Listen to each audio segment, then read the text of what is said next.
Sindh high court Sukkur bench में सखर खां हैदराबाद ताईं नेशनल हाईवे जी ख़राब सूरत हाल मुतालिक दाख़िल पिटीशन की ॿुधणी। चेयरमैन नेशनल हाईवे अथॉरिटी ऐं मेंबर सिंध ज़ोन अदालत में पेश। बरसात सबब सखर खां मोरो ताईं 120 किलोमीटर नेशनल हाईवे मुतासिर थियो आहे। चेयरमैन NHA अप्रैल 2023 ताईं मोरो खां रानीपुर सेशन खे 31 अरब रुपयनि जी लागत सां ठाहियो वेंदो। चेयरमैन A6 जे अदालत खे आगाही ॾींदे ॿुधायो त हाल खां सकरन ताईं चाइना जे ताउन सां रोड जी तामीरात वारो कमु शुरू कयो वेंदो।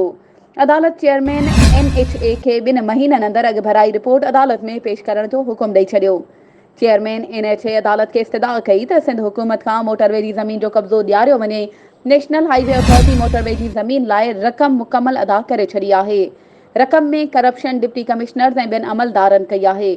NHA खे ज़मीन ॾियारी वञे, ज़मीन मिलण में ताख़ीर सां मोटरवे जो कमु मुतासिर थी सघे थो, जंहिं बाद अदालत ईंदड़ ॿुधणी ताईं मुलतवी करे छॾी।